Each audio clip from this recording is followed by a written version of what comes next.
રાજકોટમાં છે ને મેં પહેલી વાર આ ટાઈપના ગિફ્ટ હેમ્પર જોયા છે. તમે જુઓ એમાં કેટલી બધી મીઠાઈ છે.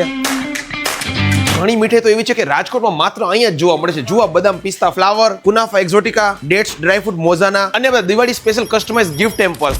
રાજકોટના મવડીમાં આવેલું જીજીએમ સ્વીટ એન્ડ નમકીન કે જ્યાં આપણને 200+ મીઠાઈમાં વેરાયટી ને 100+ દિવાળી ગિફ્ટ હેમ્પરમાં વેરાયટી. રાજકોટમાં જ્યારે પણ છે ને સૌથી મોટા મીઠાઈનું કલેક્શન અને પણ લાઈવ ડિસ્પ્લેની વાત આવે ને ત્યારે સૌથી પહેલા હોય જીજીએમ સ્વીટ્સ. મિત્રો જુઓ ગિફ્ટ હેમ્પર, નમકીન છે, સ્વીટ્સ છે, કોલ્ડ ડ્રિંક્સ છે, ચોકલેટ છે અને બધું જ છે. દિવાળી પર આપણા એમ્પ્લોઈઝ ને, આપણા કસ્ટમર્સ ને, આપણા સિનિયર ને, આપણા કલીગ્સ ને કે કોઈ સગા સંબંધીને આપવા છે ને તો એના માટેના બધા ગિફ્ટ હેમ્પર્સ આપણને અલગ અલગ સાઈઝમાં મળી રહ્યા છે. તમે એનું ફિનિશિંગ જુઓ, તમને લાગશે કે એક જ્વેલરી બોક્સ છે, પણ તમે જુઓ મીઠાઈ છે, ડ્રાયફ્રૂટ છે અને ખાસ તમે જુઓનો પ્રીમિયમ બોક્સ પણ બધી મીઠાઈમાં જોવા મળે છે. કુલાફા એક્ઝોટિકા, કેસર બ્લુબેરી, ચેરી કટલેસ, પિસ્તા ખજાના, ખજૂર પાક, કાજુ કેસર રોલ, મેંગો મખમલી, બિસ્કો રોચર લાડુ, ચોકો પિઝા, કાજુ ચોકો બોલ, પિસ્તા ડાયમંડ, પિસ્તા કુનાફા ચોકલેટ અને મેવા બાઈટ, રોઝ બાઈટ અને બધા જ બંગાળી સ્વીટ્સ જેમાં છે વેનીલા પેરાડાઈઝ, પિસ્તા ભોગ, કેસર બદામ ભોગ, લિક્વિડ રસમલાઈ કપ, ઇન્દ્રાની કપ, લીચી હાંડી કપ, ચાઇનીઝ રોસ્ટેડ રબડી પણ કહો કે રસગુલ્લા અને હાંડી કદાચ આપણે સિંગલ પીસ જોઈને તો પણ મળી જાય છે. બધી મીઠાઈનો સિંગલ ટેસ્ટ કરવો છે તો જુઓ આ મિક્સ ડ્રાયફ્રૂટ સ્વીટ્સ બોક્સ એકદમ અફોર્ડેબલ પ્રાઇસમાં. અને ઘણી બધી મીઠાઈ તો આપણને ટેસ્ટ પણ કરાવતા હોય છે. સાથે મળશે તમામ પ્રકારનું ફાસ્ટ ફૂડ અને સ્નેક્સની વેરાયટી. અને જીજીએમ સ્વીટ એન્ડ નમકીન આવેલું છે રાજકોટના મવડી ચોકડીથી નજીકમાં, એટલે કે બાપસ્તરમ ચોકથી મવડી બાયપાસ પર જીજીએમ સ્વીટ્સ. આખા રાજકોટમાં ફરી લ્યો આ ટાઈપનું ગિફ્ટ હેમ્પર્સનું કલેક્શન તમને બીજે ક્યાંય જોવા નહીં મળે.